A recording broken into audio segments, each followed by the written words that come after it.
Hey, Art Jonak here. Welcome to the broadcast. I just felt a rant coming on. Something that I'd experienced a little while ago. And sometimes I like going into opportunity meetings with people that don't know that I'm there. So a friend of mine and I, we went to a business opportunity meeting for network marketing. I won't name the company because that's not the point of this rant here. And by the way, I love the hearts. That's really cool. And if you want to slide the screen to the left, you can invite other people to the broadcast. I just found out that feature yesterday. This Periscope stuff is pretty cool. But here's what happened. I was went with a friend and we saw there was going to be an opportunity meeting. So we went to the meeting. We sat down in the back, didn't have anybody pay attention to us. And as the meeting began, you say people sat down, the meeting started a little bit late. That's okay. People are human. And then all of a sudden I noticed that, for the first 10, 15, 20 minutes of the opportunity meeting, and there must have been about 30, 45 people in the room, the presenter bashed people with jobs. Now, I think it's time that we in our network marketing profession, we have to maybe redefine what success is. And some of you watching this right now, you might think, well, I'm already onto this and I'm glad that you are, but here's the reality. When a presenter is up on stage and what they're doing is they're bashing jobs, they're denigrating people with jobs, which is what this presenter did. As I looked around the room and I saw the people who were the guests because they had different color name tags, you saw them start to squirm. They started to get uncomfortable with what the presenter was saying. Because what the presenter was saying that if you have a job, you're a loser, right? Job, just over broke, something that we hear a lot in network marketing terms. And did that really serve the prospect? No, because I think that the way that it was presented was taken in the wrong context. And here's what else happened. Towards the end of the meeting, they did a getting started right training. So my friend and I said, hey, let's take a look at how they do their getting started right training.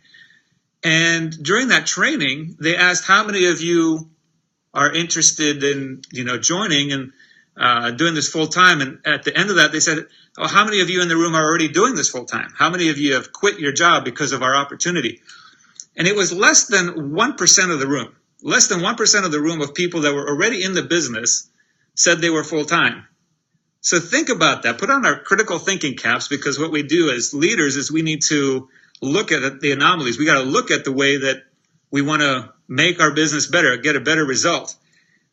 If only 1% of the room was doing it full time, was able to quit their job, then the other 99% of the distributors, not just the prospects, the distributors who are already in the business, guess how that made them feel when the presenter continually bashed people with jobs?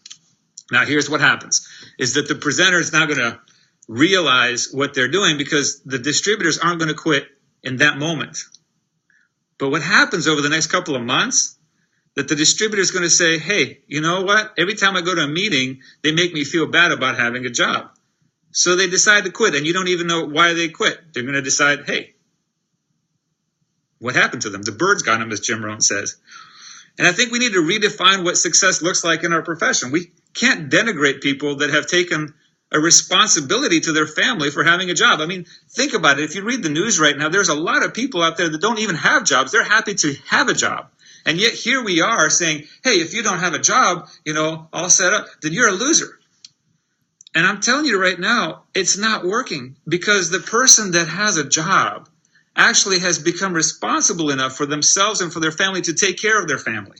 Let's acknowledge that. Let's acknowledge that responsibility. When we see a waiter, don't say, oh, they're just a waiter. No, that waiter has character. That waiter has decided to at least have a job to go take care of their family. Now, do we have an opportunity to help them increase their income on top of what they're earning? Absolutely.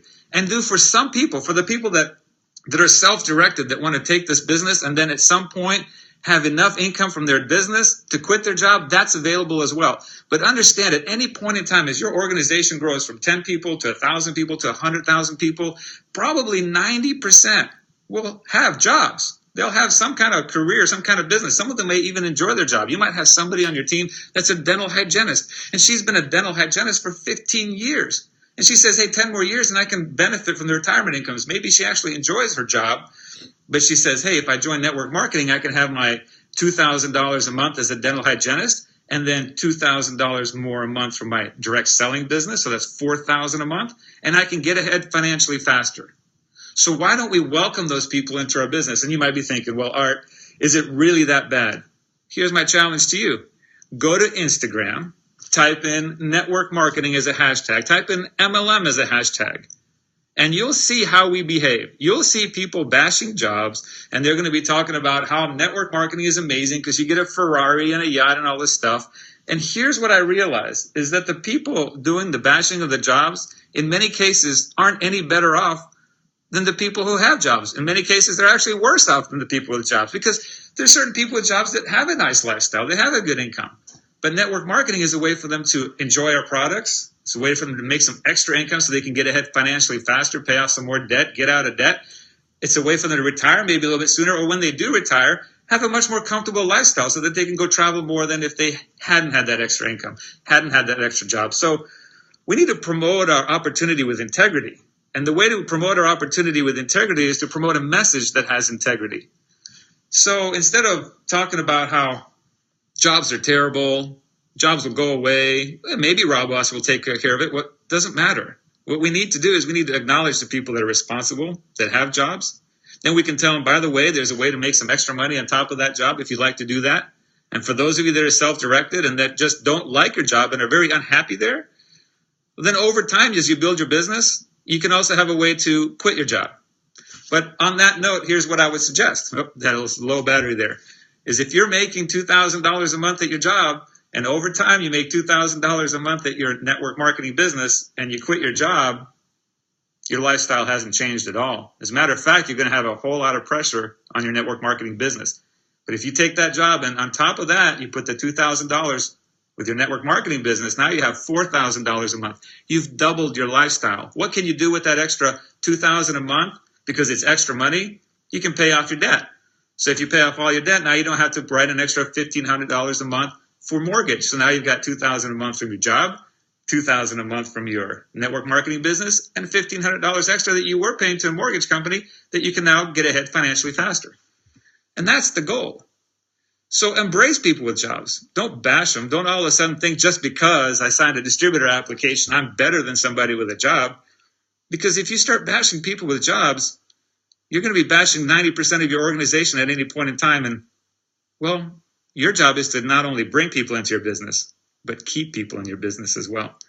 So this is Art Jonak. I appreciate all the hearts over there. I'll take one question. If you guys have a question, I'd be happy to see it. Hey, Pamela Bailey, nice to see you.